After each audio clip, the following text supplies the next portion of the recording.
Good morning everyone, and thank you for tuning in to another episode of Damo's Workshop.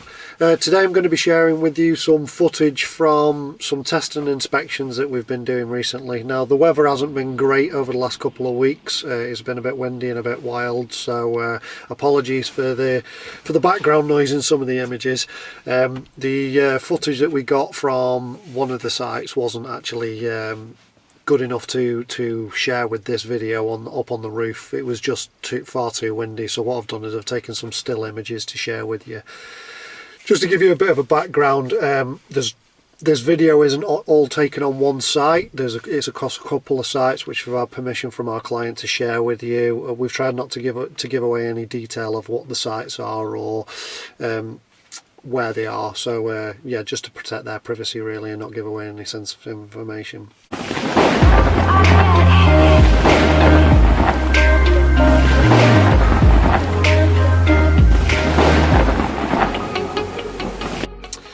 So I thought we'd start off this video before we get into the on-site footage, just giving you a bit of an overview of our testing procedure. So our testing procedure starts with the four main aspects of any lightning protection system: surge protection, air termination, down conductor network, earthing network. These are the four elements we need to check when undertaking any test and inspection. But we start by asking our client for any previous information. This information can be as fitted drawings, previous test certificates, evidence of any maintenance or repairs they've ever had done. This gives us an insight to the level of protection on the building, the standards that the protection was installed to, how many conductors we need to be looking for, and what the makeup of the system is. There's lots of different types of lightning protection system, and each one is niche to the building. Even though they all contain them four same elements, they're all niche to the building that they are actually installed on. So we start with our surge protection. Surge protection is an electrical device which is provide protection to the electrical infrastructure of the building. So this can be telecommunications, power, data cables, TV signaling, cabling, any service that enters or leaves the building that can carry lightning energy into the building. That's where you'll find your surge protection devices, and that's where your surge protection devices should be installed. As lightning protection engineers, to satisfy the compliance to the lightning protection regulations and the wiring regulations, we only really look for the type 1 devices that are installed on the main incoming electrical supply, so straight into the switch room, and that's where we're looking. We can do thorough, more in-depth surge protection surveys if we are notified that there is coordinated surge protection installed on the building, but just to satisfy our test and inspection, we only look for the type 1s on the mains panel, purely because of time. Next thing we're going to do is we're going to have a look at our earthing network and our down conductors and our air termination, and we're going to be undertaking tests to identify any issues with the earthing, any issues with the continuity of the air termination to the down conductors, and the continuity of the down conductors back to the earthing. So there's lots of different types of tests we can do, and I'll explain some of them different tests as we go further on into the video. So I'm sure you're sick of hearing me rabble on now, so we'll get into the on-site footage. I'll just mention that not all this footage was taken on one site. We've spread it across a couple of sites. I've tried not to go into too much detail, but it's just to give you a general overview of the types of test methods we take, and some of the things that we look out for when we're doing our test and inspection. So I hope you enjoy it, and I'll catch up with you later. Okay, so as you can see, we've identified that our lightning protection is actually in the underground car park of this particular structure. So we've identified our first conductor. We're going to do our first test, so bear with me. Okay, so we've identified our first conductor, and as you can see, this conductor is utilising the structural steelwork of the building. So it's connected there to the steelwork. Now, because this actual conductor is in close proximity to the fire alarm system cables, we are going to recommend type 1 surge protection devices installed on the fire alarm panel. But for now, we're just going to test our first lightning conductor. So as per our procedure, first thing we do, get our volt stick, just double check that there's no live energy within our conductor, and we are safe to proceed with our test. Put some gloves on.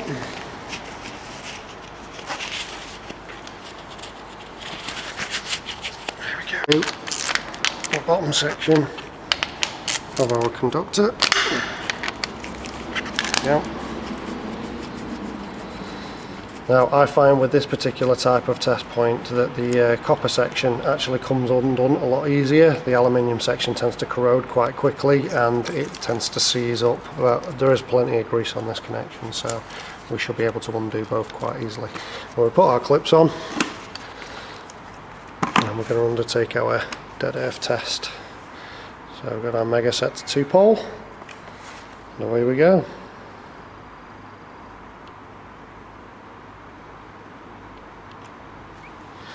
So we have a dead earth reading of 71.4. Now I know that there is 13 earth positions but on this building, so that is well within our tolerance, and as long as we don't have any major high earth readings, it should be within our combined goal of 10 ohms. So yeah, so that's it for number one. Okay, we've moved on to our next conductor now, and what I should have mentioned on the last one is not only do we test the earth, but we need to identify any potential damage in the actual down conductor. So what we then do is we have a look at the length of the conductor. We make sure there's nothing within our separation distance to make sure that there's not going to be any risk of flashover. There's nothing that's going to need bonding to it. Now you may have seen on the camera that there is a camera here, a CCTV camera. That's actually got a plastic casing. If that was metal at this point, we would be undertaking our separation distance calculator to see if that's within a flashover distance and if it needs bonding or some sort of protection to prevent any lightning energy going into that camera. Now at this point I would suggest that because it's plastic, it's not going to need any sort of protection. However, if it is within our separation distance calculator, we might want to consider recommending surge protection on that camera circuit. Okay, so once again we've identified another high earth reading on our system. So we've done our standard dead earth test. We've got quite a high reading here of 465 ohms. So what we're going to do once again is we're going to get our long leads out. We're going to connect it to a conductor that we know has got good continuity, and we're just going to carry out another earth test. Using our conductor with decent continuity as our path to earth, and we'll just stick a test on here now. That's going to tell us if our earth's good or not. So there we go, we've got 440 on our earth. We're just going to try and test our down conductor now and just confirm that there's decent continuity in our down conductor. Again, there might be a couple of ohms in it, but I'm not overly concerned at this point. It's more to do with identifying what the problem is. So yeah, so on this one we've got 4.4 on the continuity. So again, what we will probably suggest doing is checking out the joints at high level, but the main issue here with this one is the earth. And what I'm suspecting is that when this bollard was put in, the earth was removed or damaged, and or the connection to that earth was damaged. Therefore we're going to have to recommend some earth improvements to this position. Okay, so now that we've completed our dead earth testing and our localized continuity testing, we're going to do a down conductor to down conductor continuity test across the length of the system. This is to ensure that even though the building itself is utilising, the system itself is utilising the structural steelwork, we need to make sure that there is continuity throughout this steelwork. There should be, but we want to just confirm this by doing a test.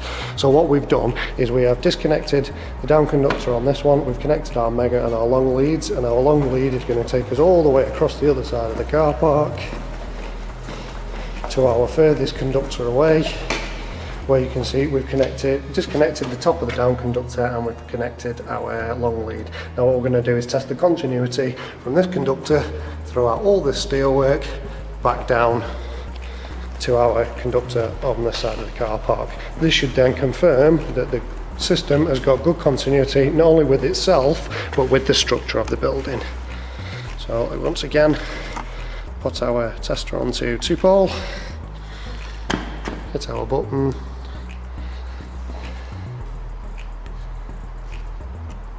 there we go. So we've got a reading of 0.36, which is less than 1 ohm, which is fantastic. Now what we're aiming for is 0.02. Now what we have to do is we have to take into consideration the resistance of the conductor itself, the resistance of our leads. So once we've deducted that resistance factor off our our reading of 0.36, we will be well within our 0.02 range. So I'm happy that the system has actually got good continuity at the ground level. So our next thing is to go and check the roof system, do an inspection on the roof system, and then do a couple of continuity checks up there to make sure that our roof system has got good continuity back to the structure also. Okay then guys, as I mentioned earlier on in the video, the wind on site today is absolutely ridiculous, and it's just not going to be safe to take any video footage from the roof. So what I'm going to do is share some images with you. So with our first image, it's a wide shot angle of part of the roof, and you can see the edge conductors on top of the very low parapet, and you can see one of the cross tapes. Now, we did make the client aware within our report that a few of the clips had come loose and were damaged and did need to be replaced, and a couple of the joints within the conductors had corroded and needed to be replaced. In our next image, you can see it's another wide angled shot of the roof itself, where you can see the cross tapes. Our next image is of a TV area which has been bonded, and the wind has mangled up the tape a little bit, the conductor tape. However, the conductor was actually intact, and there was nothing wrong with this. Apart from it looking a little bit untidy, it was actually quite functional and it was fine. So as you can see from our next image, throughout the perimeter of the building at high level, there's a access walkway and gantry with access panels in it. Now, I believe, and I'm waiting for the client to confirm this gantry is actually to be utilised for access when undertaking window cleaning and facade cleaning. So anchor systems are set up from this gantry walkway to allow rope access works to be undertaken. Now, from this image, you can see that this has actually been bonded into the lightning protection system and is being utilised as a strike point and part of the lightning protection system. So we checked a few of the continuity at these joints to make sure that there was good continuity with the steelwork back to the system, and there was good continuity from the system back to the main structure of the building, which was fantastic, and it was all okay. Okay, on our next image, couple of images, you can see a couple of the joints where they've slightly corroded and some of the screws have become missing. So again, we've recommended within our report to our client that these are removed and replaced with newer connections, newer clamps with all the screws in place to allow that good continuity and good maintenance of the system. Okay then everyone, that brings us to the end of our video. I hope this has given you a bit of insight into some of our testing methods and the things that we look out for when we're doing our test and inspection. On average, it takes our engineers around 2 hours to do a basic annual test and inspection, but this all very depends on the size of the site. Some sites are humongous and have hundreds of earths on them, and these can take days, sometimes even weeks, just to do a fully compliant test and inspection to the required standards. So, you know, if you want a thorough test and inspection, guys, get in touch with us. We're more than welcome to come out on site and give you some advice, give you some feedback on what your systems are doing, and if you need any repairs doing. Thanks again for tuning into these videos, guys. I do appreciate it. The more comments that you give, the more views that you have, the more feedback that you give me, the more of these videos I'll do. As long as you guys are still engaging, I'll carry on making them. I hope you've enjoyed this one, and I'll see you on the next one. Thanks again, guys. Take care.